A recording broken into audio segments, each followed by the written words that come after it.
दुष्टता की भी हद है। एक मूढ़ ने कुमारियां, तरुणियां और युवतियों को कैद कर लिया। 16 सहस्त्र बिलखते रहते लोग रोते थे, कहते हमारी कन्या खो गई है। छोटे छोटे गांवों में, छोटे छोटे कस्बों में, वन प्रांतरों में, उपत्यकाओं में, पर्वतों के निकट लोग चीखते कि हमारी कन्या कहाँ गई। खेलते खेलते उसे कौन उठा कर ले गया। वो इतना दुष्ट था, पता नहीं लगने देता था। कुछ मित्रों के साथ आता, भोली भाली सुंदर युवती कन्या, और कोई तट पर नीर भरने गई है, फूल चुनने गई है, मंदिर की ओर गई है, किसान की बेटी खेत में काम करने गई है, मजदूर की बेटी पिता के साथ गड्ढा खोदने के लिए गई है, और उसे लगता कि ये सुंदरी है तो उसका अपहरण कर लेता। वो चीखते रहते लोग, चिल्लाते रहते कि अभी देखते देखते हमारी बेटी कहाँ चली गई।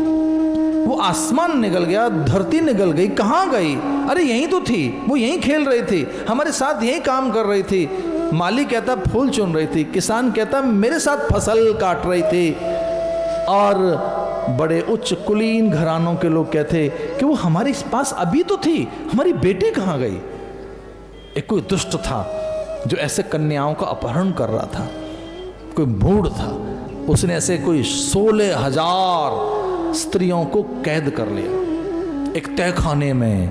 विकृत मानसिकता का आदमी था, मेंटली बहुत सिकनेस थी उसे।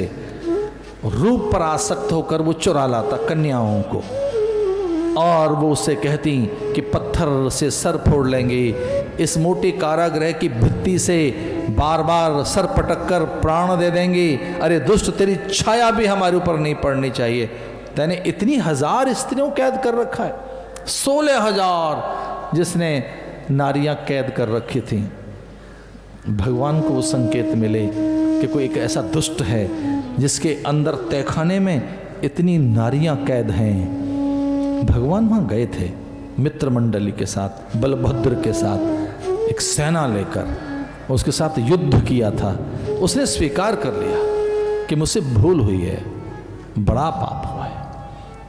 मुक्त किया उन कन्याओं को, युवतियों को, किशोरियों को, तरुणियों को, कहा जाओ जाओ अपने घरों में चली जाओ।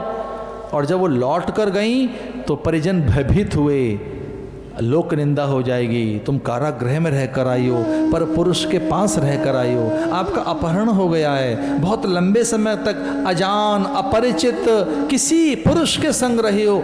ना ना ना, हमारी कुल कीर्ति को कलंक लगेगा, हम स्वीकार नहीं कर सकते। अरे बेटी चली जा। भाई रोता, अपनी बहन से कहता बहन मेरे पास नहीं रह सकती। पिता हाथ जोड़ लेता, बेटी इतने वर्षों के बाद अब हम घर में कैसे रखें तुझे, हमारी निंदा हो जाएगी, पूरे परिवार में हमारा बड़ा मान भंग होगा। पर पुरुष के पास रहकर आई आप। वो रो रो कर कहती कन्याएं, ना ना हम पवित्र हैं, हमारी अस्मिता, हम सर्वथा पवित्र हैं माँ, लेकिन हमें स्वीकार करो, मैं तेरी बेटी हूँ। वो कहती मैं तेरी बहन हूँ, हमें स्वीकार कीजिए। बहुत देर तक वो भटकती रही इधर उधर, और जब किसी ने उन्हें स्वीकार नहीं किया तब वो द्वारिका निकली थी ये कहकर कि कहेंगे उससे, इससे तो अच्छा मैं कारागृह में रहने देता, हम जेल में ही पड़ी रहती। वहाँ हमारा एक सम्मान तो था, एक स्वाभिमान तो था, अपनापन तो था, अब तो हम कहीं की नहीं रहीं।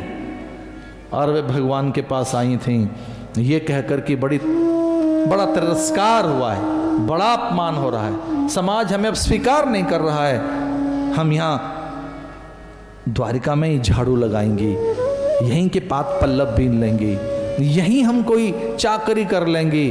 लेकिन वो कहती है पर पुरुष के पास कोई कोई तो ताने मार रहा है, उल्हाने दे रहा है कि जिसने छुड़ाया उसी के संग क्यों नहीं रहती हो।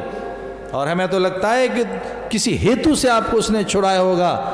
अगर जिसने आपको मुक्त किया है कोई उसका मर्म जरूर रहा होगा, वो ऐसे नहीं छुड़ा सकता, उसी के पास जाओ। और तब भगवान ने कितना डेयर किया होगा।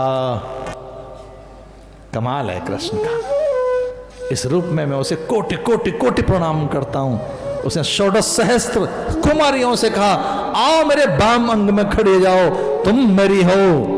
देखना फिर समाज क्या कहता है। 16,000 वो सुकुमारियां कृष्ण की बन गईं, और वो गली मोहल्ले में चर्चा करते हैं कि कृष्ण हमारा दामाद है, हमारा बहनोई है।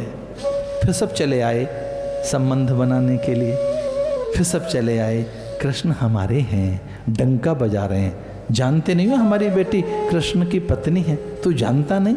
मेरी बहन कृष्ण की यहाँ है, इतना कुटुंब। दो युगों का अंतर करके देखूं मैं।